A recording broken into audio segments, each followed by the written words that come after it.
শুভ সকাল বন্ধুরা, কেমন আছো সবাই? আশা করি সবাই খুব ভালো আছো, সুস্থ আছো। সকল বন্ধুদের জানাই অনেক অনেক ভালোবাসা। তো বন্ধুরা, আমি তোমাদের বন্ধু দেবযানী আবার একটা মজার গল্প নিয়ে চলে এসেছি।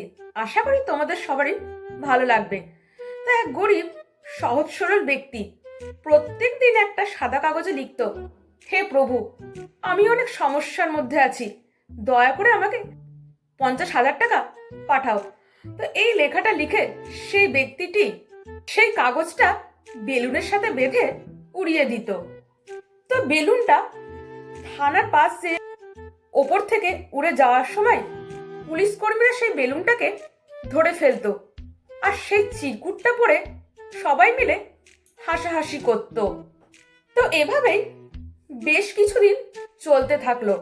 তো একদিন সকল পুলিশ কর্মীরা মিলে ঠিক করলো যে সেই গরিব ব্যক্তিটিকে কিছু টাকা সাহায্য করবে, সবাই মিলে চাঁদা তুলে। যেই না ভাবা সেই কাজ। তো সকল পুলিশ কর্মীরা মিলে 25,000 টাকা চাঁদা তুলে সেই গরিব ব্যক্তিটিকে দিয়ে এলো। তো গরিব ব্যক্তিটি টাকা পেয়ে তো ভীষণ খুশি, আনন্দে লাফাতে থাকে আর ভাবতে থাকে যে প্রভু তার কথা শুনেছেন। তো পরের দিন আবার একটা বেলুন উড়তে দেখে পুলিশ কর্মীরা বেশ অবাক হলো, আর সেই চিরকুটটা পড়ার পর পুলিশ কর্মীদের তো বেহুশ হওয়ার অবস্থা। তো বন্ধুরা, তোমরা ভাবছো হয়তো সেই চিরকুটে এমন কি লেখা ছিল যে পুলিশ কর্মীদের বেহুশ হওয়ার মতো অবস্থা? তো বলছি শোনো।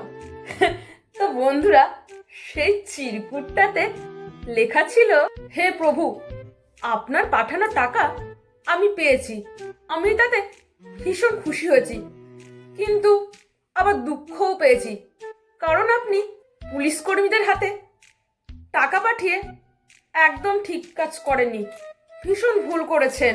প্রভু, আপনি তো আমাকে 50,000 টাকা পাঠিয়েছিলেন, কিন্তু ব্যাটারা কি করেছে জানেন? ব্যাটারা তার মধ্যে থেকে 25,000 টাকা নিজেরা মেরেছে, বাকি 25,000 টাকা আমাকে দিয়েছে। তাই প্রভু, এই কাজটা আপনি একদম ঠিক করেননি।